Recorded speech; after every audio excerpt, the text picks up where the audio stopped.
the Ascended Masters, and your highest good plays out. In that note, let's go to page 239 of the book. We're gonna go to 239 of the book, chapter 11, Kiko 6, Quan Yin. Okay. And let's focus with the idea of this that I'm gonna read. Let's focus with the idea of the choice to arise from the darkness. What we're gonna read right now is gonna really bring us forth. How can we make a choice of arise from the darkness amidst hurts from day one is was like coordinating the details of our destiny. Wow, we select something, and yesterday it was more like once we're here, how we can internalize our cultural conditioning, and how can that take us away from our truth and our remembrance. But once we're in the darkness, once I forgot who I was, and now I'm kind of remembering, or I'm in the dark night of the soul, then we come face to face with the choice to arise from the darkness. Okay, so let's read the first paragraph from page 239. From my abject grief arose a deluge of shadowy retaliation and projected anger upon this man, who only offered me peace. He did not need or want anything from me. He simply came to pray for me, if possible, by my feet. His service of divine love was offered in his full majesty, for he came as a soul unified with the totality of light that shone out from his eyes. He was an authentic embodiment of sovereignty, and his presence transmitted the possibilities of that sovereign reality for my fractured mind to consider its return to wholeness. This confounded and enriched the intricate web of my suffering state. His presence, I'm going to repeat this, his presence transmitted the possibilities of that sovereign reality for my fractured mind to consider its return to wholeness.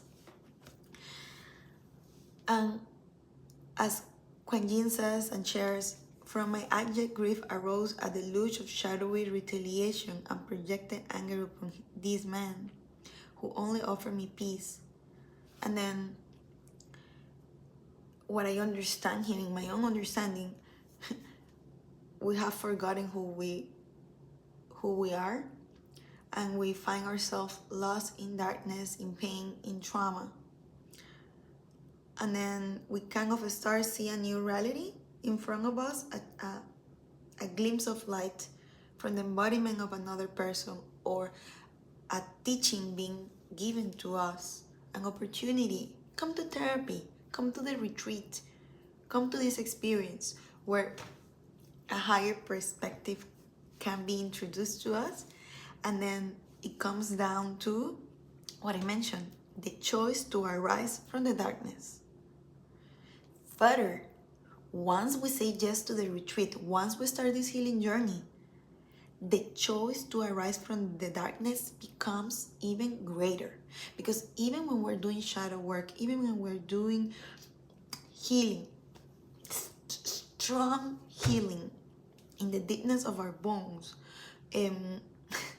we still need to face the rancor, the resentment, the anger, the rage, the pain, the heartbreak from all that we went through. And then there's the choice.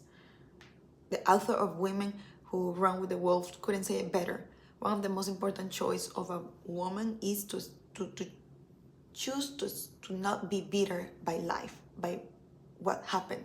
We all have this inner child, inner children who are so pure, and then we get hurt, we get divorced, things happen, our heart breaks, betrayal.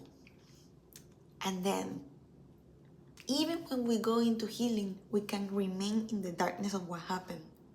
So the most important choice is to not become bitter, as Clarissa Pinkola will say and said in her book, in Women Who Run with the Wolves. And here with Quan Yin, that's what awakens in me. From my abject grief arose a deluge of shadowy retaliation. My fractured mind to consider. Her mind was fractured due to the trauma. Her abject grief created a window with darkness. Even if she was already receiving like a glimpse of light, how can we receive it? Is there so much stuff here? And within reason. So,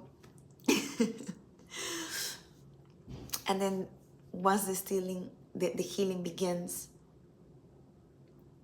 there's the choice. There's always the choice to arise from the darkness by accepting help for the first time, and further, and this is the most tricky one, once we start our healing journey, choosing the light and choosing to not become bitter and letting go of the sense of justice because of what happened. Letting go to the sense of justice and accepting grace, accepting the ease, and making the choice to arise from the darkness once we start healing. And forgiveness, and to forgive.